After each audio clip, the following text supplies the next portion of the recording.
Hi hello नमस्कार. आजच्या mini ब्लॉगमध्ये तुमचं सगळ्यांचं स्वागत आहे. तर मी बनवली आहे इथे कॉफी. संध्याकाळची वेळ झाली आहे तर मिस्टरांना बनवून दिली कॉफी. मी तर चहाच घेते त्याच्यामुळे त्यांच्यासाठी थोडीशीच कॉफी बनवली, त्यांना कमीच लागते. बघितलं तर शार्वी जरा आदल्या रात्री थोडीशी घरघर करत होती, म्हणजे थोडीशी सर्दी झाली होती म्हणून निघाले तिला हॉस्पिटलमध्ये घेऊन. आमच्या इथे छोटासाच एक क्लिनिक आहे, जवळच एक डॉक्टर आहेत, तर त्यांच्याकडे म्हटले तिला दाखवून घेऊ. गाडी काढली नाही कारण जवळच आहे त्याच्यामुळे.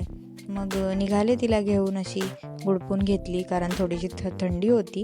तर चालत चालतच जाऊ म्हटले, जवळच आहे 2-3 बिल्डिंग सोसायट्या सोडून. तर मग निघालो आम्ही दोघंजणं तिला घेऊन. थोडीशी रात्र झाली होती, म्हणजे 7:30 वाजता हल्ली लवकरच अंधार पडून जातो. तर असं चालली आहे मी.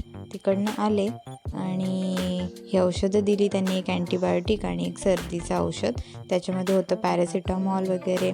आणि पाय दुखायला लागले आले तर आजचा मिनी ब्लॉग तुम्हाला कसा वाटला ते सांगा. आणि मिनी ब्लॉग हा आवडला असेल तर लाईक करा, शेअर करा आणि चॅनलला सबस्क्राईब करा.